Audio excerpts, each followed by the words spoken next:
My name is Emily. I'm 38 years old, and for most of my life, I thought loyalty ran in our blood.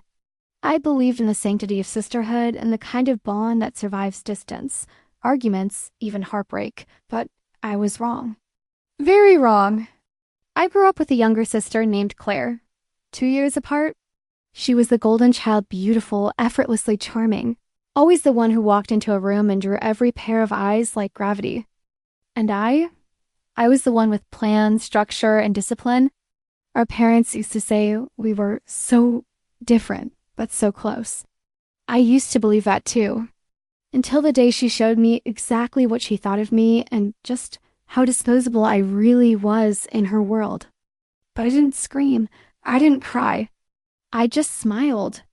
Because I knew that when the time came, I'd take back everything she stole and make sure she'd never forget it. Growing up, Claire and I shared everything a bedroom, secrets whispered in the dark, even dreams of the future. At least, I thought we did. But as we got older, I started to notice something. I was the one who shared, and she was the one who took. She borrowed my clothes and never returned them. She stole credit for things I worked on at school. When I confronted her, she'd laugh, flash her charming smile, and say, "Come on, Anne, don't be so serious." And everyone around us? They just laugh along, charmed by her, blind to the way she chipped away at me piece by piece. By the time we were in our 20s, it was clear Claire didn't see me as her sister. She saw me as competition. And in her eyes, competition was meant to be crushed. Still, I held on, I defended her. I thought if I just loved her enough, if I forgave her enough, she'd finally treat me the same way I treated her. But Claire didn't want a sister. She wanted a mirror she could shatter whenever it pleased her. And soon she would take from me the one thing I thought was untouchable. When I introduced Claire to Nathan, I did it out of excitement, not fear. I was glowing from our new relationship. Nathan was kind, intelligent, grounded. The type of man who listened when you spoke and remembered small details weeks later. He made me feel seen, like all the years I'd spent being second to someone were finally over. Claire had just gotten out of a relationship, and I thought maybe seeing Nathan and I together would give her hope that love wasn't always cruel. What I didn't expect was the look in her eyes when she first shook his hand. It wasn't curiosity. It wasn't warmth. It was calculation. She leaned in too close, laughed too hard, asked questions that weren't hers to ask. Nathan was polite, a little caught off guard, but friendly as always. When I teased her about flirting later, she just smirked and said, "Relax, you know I never steal your man." But something deep in my gut twisted, because Claire never asked for what she wanted. She simply took it with a smile on her face. At first, it was subtle, the kind of slow erosion you don't even notice until pieces of your world begin to fall out of place. Claire started showing up uninvited when Nathan and I had quiet dinners at my place. "Oh, I was just in the neighborhood," she'd say with a wink, holding a bottle of wine I didn't ask for. I laughed it off the first few times, but when she started making it a habit, Nathan gently asked if she was okay. I told him she'd been feeling lonely, still recovering from her breakup. He nodded, always compassionate. That's what I loved about him. But soon it wasn't just dinners. It was coffee runs when Nathan and I planned to meet. She'd somehow already be there. Movie nights, she'd text me 10 minutes before asking what time she should come by. Even trips to the farmer's market, she'd run into us far too often for coincidence. And Nathan? He kept being Nathan, warm, courteous, a little too open, I started to think, but not once did he cross a line. Not then. What crushed me wasn't her presence. It was how the light in his eyes slowly stopped landing on me. I was still his girlfriend, still the one he called at night, still the one he kissed goodbye in the mornings. But something between us had changed the space where affection lived became quieter. And Claire? She smiled every time she saw me see it, like she was winning a game I didn't even know we were playing. It started with forgotten details, tiny things Nathan never used to miss. He once brought Claire her favorite oat milk latte on a morning we all crossed paths. but forgot I'd asked him the night before for a chamomile tea because I'd had trouble sleeping. He laughed it off, apologetic, brushing my cheek with a quick kiss. I smiled, told him it was okay. But deep down, something stung. Not because of the tea, but because I could see the quiet delight in Claire's eyes when she realized he remembered hers without asking. I began feeling like a side note in moments that used to be just ours. He'd hum along to songs Claire had recommended on Spotify, casually mention restaurants she said we should try, quote jokes she made at brunch. None of it was overt. No red flags flapping in the wind. Just this gentle drift like a tide pulling our intimacy out to sea while I stood on the shore pretending the water hadn't moved. The worst part? I kept pretending. I kept setting the table for 3 instead of 2. I kept laughing at her jokes even when they cut too close. I kept letting her stay the night on the couch after just one more glass turned into another bottle. I told myself I was being generous, mature, secure, but in truth, I was terrified of seeming jealous, of being that girl, because Claire was my best friend. She had held my hair back when I was sick. She knew the name of my childhood dog. She had cried when my father died. I owed her so much. But slowly I started wondering, had she come into my life to fill a void or to carve one? Because lately, I couldn't tell if she wanted a friend, or my entire life. There was this evening late September when the air carried that crisp whisper of fall that everything snapped into focus. Nathan and I had planned a quiet night at home. I cooked his favorite lemon thyme chicken, roasted just the way he liked it, with garlic mashed potatoes and a bottle of Pinot Noir we'd been saving since our anniversary. I even wore the pale blue sweater he once said made my eyes look like the sea before sunrise. I lit candles, I put on our playlist, I waited. But he was late. No call, no message. Just late. When he finally walked through the door, almost an hour later, he looked flushed cheeks pink, hair a little messy like he'd been running or somewhere warm. He smiled sheepishly. Sorry, lost track of time. I asked him where he'd been. Claire's, he said. Just like that, casual, simple, like it was normal. Like it wasn't a betrayal to stand me up for a woman who used to cry on my shoulder about men who treated her just like this. I asked him why. He said she had a rough day, that she needed someone to talk to, that he figured I'd understand. And I did understand. I understood too much. I understood that this wasn't about empathy. This wasn't about friendship. This was Claire inserting herself into every corner of my relationship and Nathan letting her. The part that made my heart break into quiet little pieces. He didn't even look guilty. That night, I laid in bed beside him, wide awake while he snored softly. And I thought, she's not trying to take him from me anymore. She already has. After that night, something inside me changed.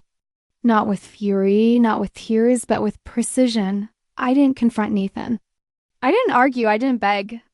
Instead, I went silent. I stopped asking where he was going. I stopped texting first. I even stopped cooking dinner altogether, told him I picked up extra work online and didn't have time. And just like that, he stopped noticing. Claire, on the other hand, she started to bloom. Her makeup brighter, her smiles wider. Her laughter just a little too loud when Nathan was in the room. One day, she posted a photo of her favorite coffee place, the one Nathan and I used to go to every Sunday. In the background, his car. They thought I didn't see, but I watched. And I waited. I began documenting everything, every instance, every overlap. I archived text. I took screenshots. I even installed a shared calendar tracker and noted every time a schedule accidentally matched hers. I wasn't doing it out of pettiness. I was building a map of betrayal. Because I knew one thing about Claire, she wasn't clever. She was consistent, predictable, and predictable people are the easiest to catch. So I made myself small, unbothered, the sweet, tired girlfriend too distracted to notice what was happening right under her nose. And in doing so, I gave them the room to destroy themselves together. They just didn't know I'd be watching from the shadows, keeping score. By the time fall rolled around, Claire had all but moved into our lives. She brought Nathan homemade banana bread, borrowed his sweaters when it got chilly, and even started calling his mother Mama Jan at brunch. The audacity would have broken me once, but now it became fuel. You see, Claire's confidence wasn't just bold. It was reckless. She believed I was too fragile, too naive, too in love to notice. And that belief, that was my greatest weapon.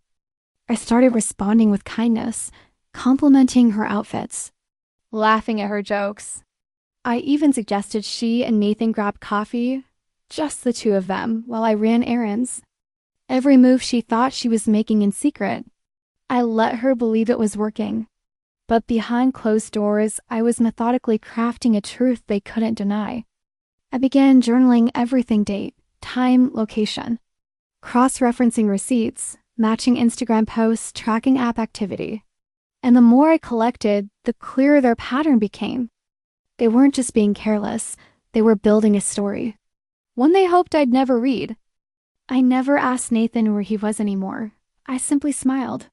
And that smile? It terrified Claire more than she would ever admit.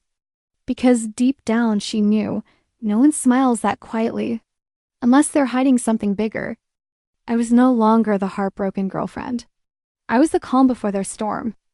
It was a rainy Thursday, the kind of day where the sky hangs low and everything feels just a little heavier. Nathan was working late, or so he claimed, and Claire had texted me earlier asking if I wanted to have a girls' night.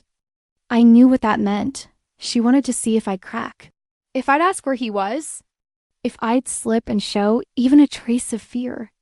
So I said yes. She arrived in her usual glow hair curled, makeup effortless, like she hadn't spent hours perfecting it. And in her hand, a bottle of the exact wine Nathan and I had opened on our 3rd anniversary. She pretended not to notice the silence that followed. We sat on my couch, candles lit, music soft in the background. She asked me how things were with Nathan. I told her we were stronger than ever. She smiled, but her eyes flinched. Then, and I will never forget this, she reached across the table and touched my hand. "You deserve someone who really sees you, you know?" she whispered. And just like that, she crossed the line. No more innuendo. No more passive games. Just full-on veiled manipulation. I looked her dead in the eye, smiled gently, and whispered, "I know exactly what I deserve, Claire." And that was it. That was the moment I knew. She thought she had me cornered. She believed I was too broken to bite back. But I had already started sharpening my teeth.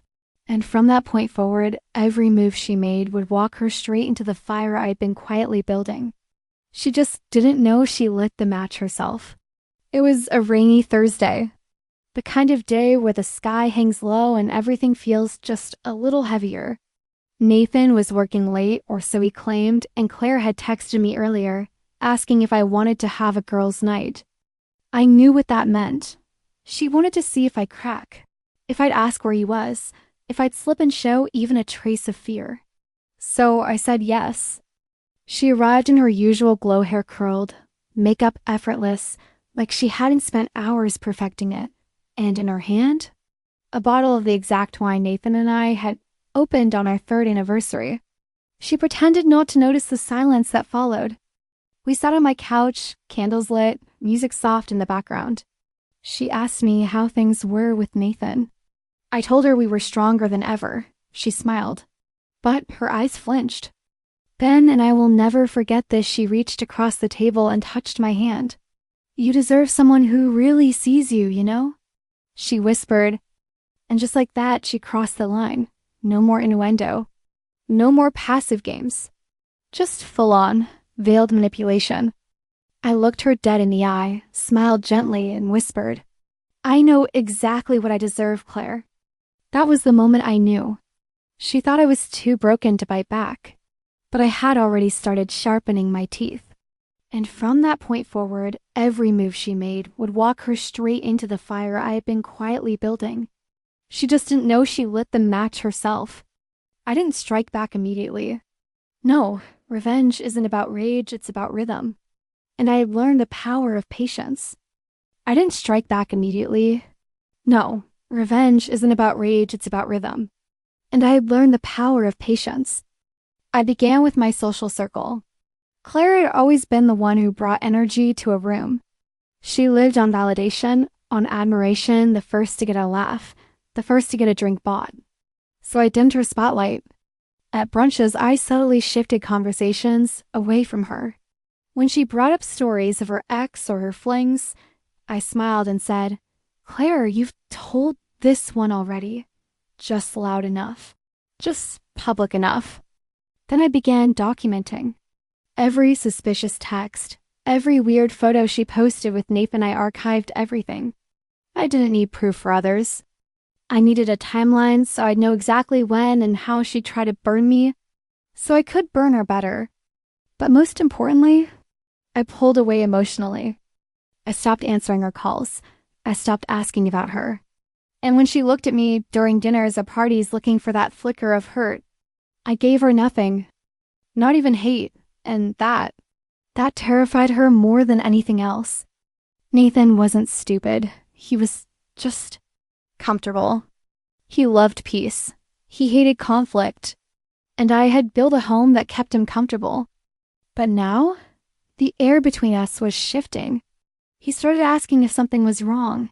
I said no. I smiled more. Cooked his favorite meals. Wore the perfume he once told me he loved. He didn't know I was saying goodbye.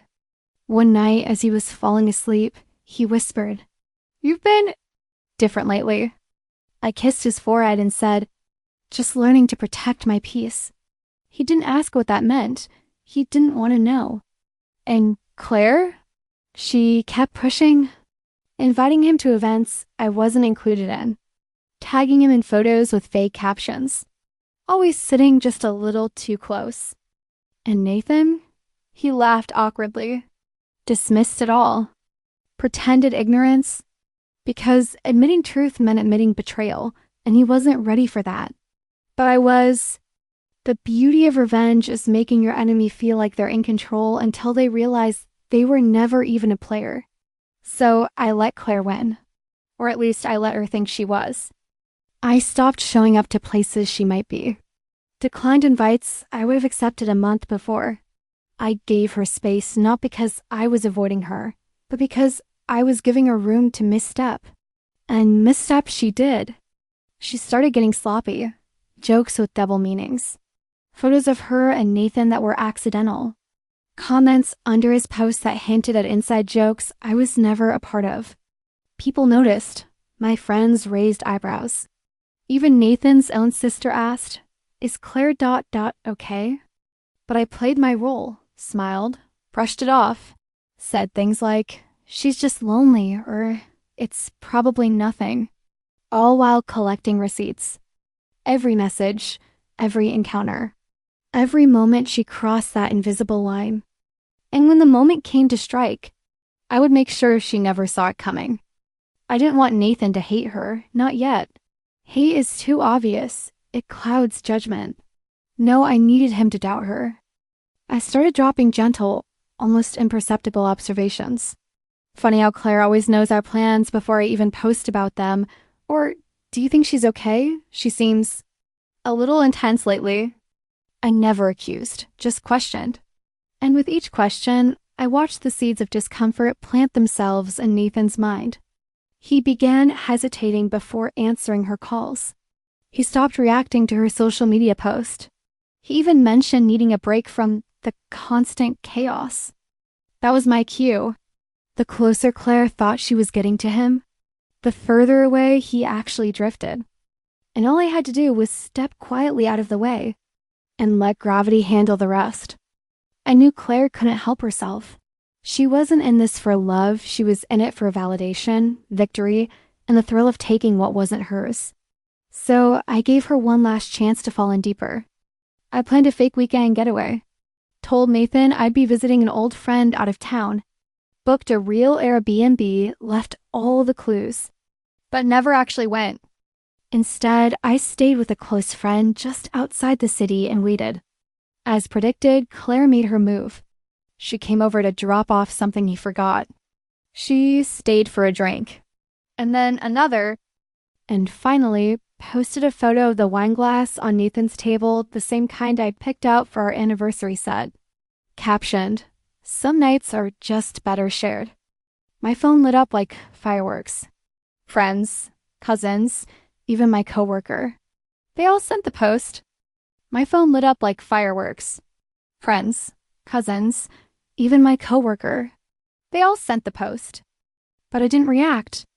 I didn't even call Nathan. I just waited, because I knew by the time I returned, everything would already be broken. When I came back 2 days later, Nathan was quiet, not guilty, not defensive, just tense. He asked me how my trip was. I told him it was peaceful. He nodded, didn't ask a single follow-up. Then, as we lay in bed that night, he whispered, "Claire dropped by. I didn't invite her." I turned to him, touched his cheek gently, and replied, "Okay." That was all. No fight, no accusation, no drama. And that silence? It terrified him more than yelling ever could. He started over-explaining. Nothing happened. She was just being dramatic. I didn't ask for her to stay. I nodded with each word. And with each nod, I watched his guilt eat him from the inside. He thought he had dodged a bullet. But he didn't know I had been the one loading the chamber the entire time. Claire thrived on her social circle, the parties, the brunches, the photos where she was always front and center. So I took that away from her. One by one, I started telling my version of the story, softly, gently, carefully, no drama, no accusations, just truth. She's been spending a lot of time around Nathan. I don't want to assume anything, but it's been hard. I still care about her, which makes it worse. People listen to pain when it isn't loud. They believe heartbreak when it isn't angry. Within a month, the invites slowed. The messages dried up. And Claire, once the center of every room, found herself alone at the edges. The applause she lived for had quietly faded into silence. Claire eventually called me. I didn't answer. Then she texted me, saying we needed to clear the air. I let her wait. 2 days later, I agreed to meet at a quiet cafe, a neutral zone where neither of us could explode. She looked tired, not physically, emotionally. Like the attention she used to inhale was now suffocating her absence. "I never meant for it to go this far," she said. I sipped my coffee and said nothing. "I thought Nathan was lonely. I thought you didn't care anymore." That was the moment she revealed herself. It was never about love. It was about justification. "I thought you didn't care anymore." I smiled politely and said the one thing that shut her down. "You were never competing with me, Claire. You were competing with the version of me you created in your head. And even she didn't trust you." She blinked fast, bit her lip, and I stood up and walked away, leaving her in a world she no longer ruled. A week later, Nathan found the messages, the screenshots, the flirty comments Claire had accidentally deleted. He came to me with wide eyes, like a child caught in a fire he didn't know he'd lit. "You were right," he said. I looked up from my book. I didn't say anything. "You knew all along." Still calm, I replied, "I didn't need to. You were always going to find it eventually." He tried to apologize, tried to reach for the version of me who would comfort him, but she no longer lived here. I didn't burn anything, didn't shout, didn't even cry. I just packed my things over the course of a week, box by box, drawer by drawer. Nathan came home one day and saw the half-empty closet. "Where are you going?" "To where I'm appreciated." He asked if we could talk. I told him we already had, he just didn't hear it. I moved into a sunlit apartment closer to work, painted the walls soft yellow, filled the space with music instead of tension. And for the first time in years, I slept without dreaming of betrayal. Claire didn't like losing, so she did what cowards do when truth doesn't serve them. She rewrote the story, told friends I had left Nathan out of nowhere, said I was emotionally unstable, even hinted I had been the one flirting with her ex. I didn't respond. Instead, I let silence make her louder. And the louder she got, the more unhinged she seemed. People started distancing, mutual friends unfollowed her. Invites stopped again. She was fighting a war no one believed in anymore. And her weapon only made her look smaller. With the dust finally settled, I returned to my career. The same early childhood center I once left had an opening. Within months, I was promoted. Within a year, I was invited to speak at education conferences. And every post I made, every smiling classroom photo, every award felt like a silent message. You never broke me. You just delayed me. Claire saw it. I know she did. She tried liking a post once. I blocked her, not out of spite, out of peace. It had been almost a year. He sent a long message, apologizing again, saying he missed the calm, the laughter, the way I made a home feel like home. I read every word, smiled, and never replied. Sometimes closure doesn't come from a conversation. Sometimes it comes from no longer needing one. The hardest part was explaining it to Lily and Noah, but children are wiser than we think. I told them, sometimes people who love us forget how to show it, and sometimes we need to choose peace over pretending. They nodded, held my hand, and every time they hugged me, I knew they saw strength, where others only saw silence. No grand transformations, no dramatic glow-ups, just small things. A morning walk with music, a new haircut, a journal I filled with gratitude instead of grief. I became someone I hadn't seen in years, me, whole, centered, unshakable. One night, I heard from an old friend. She showed up at a party crying, she said. Told people she didn't know how things went so wrong. But no one comforted her. Because finally, they saw what I had seen all along. Manipulation disguised as charm. Jealousy masked as affection. Claire had no more masks to wear, and no one left to wear them for. I stopped looking over my shoulder, stopped checking who was watching. Because peace doesn't beg. It simply arrives and stays. My new life didn't need validation. It only needed me. Fully. Finally. Free. At my friend's wedding, I danced alone, not out of sadness, but because I had nothing left to prove, no one to impress, no fear of who was watching. Someone once said, revenge is living well. They were wrong. Revenge is living well, while they watch from the shadows. I sat down one night, pen in hand, and wrote the version of my story no one else could twist. It wasn't about betrayal anymore.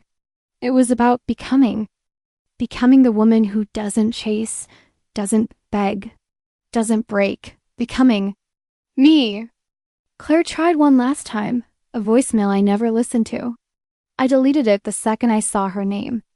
Because some stories don't need sequels. And some people don't deserve a comeback. No big explosion, no grand confrontation. Just one quiet decision after another until I became too far to reach.